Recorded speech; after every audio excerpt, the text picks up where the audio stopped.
Looking for a fast-charging, ultra-responsive stylus for your iPad?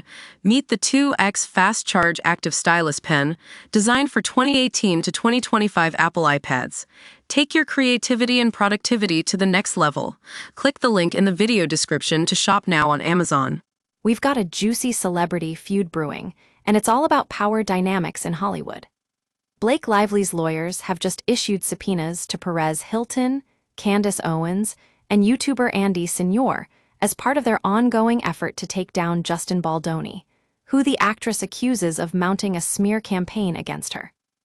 Now, let's dive into the details.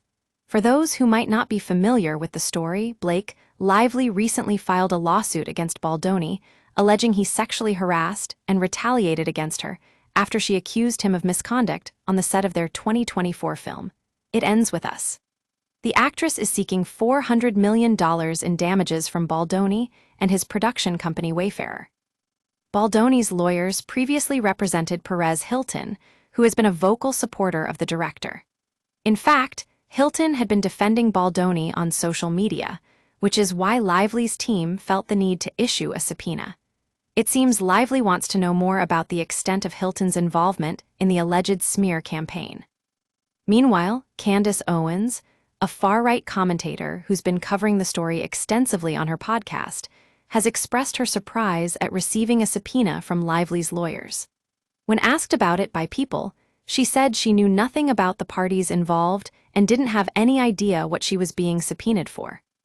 Owens did, however, acknowledge that she'd be keeping an eye on the developments, which suggests that her audience might just get a front-row seat to this very public battle.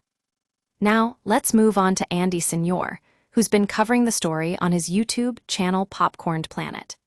The creator has been providing in-depth analysis of the case and even ran an exclusive interview with Baldoni's former lawyer Brian Friedman back in June. But here's the thing.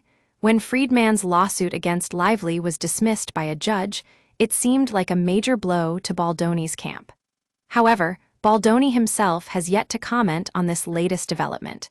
We can only assume that his team is trying to keep a low profile for now. The real question here is what Blake Lively hopes to achieve with these subpoenas. Is she just looking to gather more evidence, or is there something else at play? One thing's for sure, though, this celebrity feud is far from over.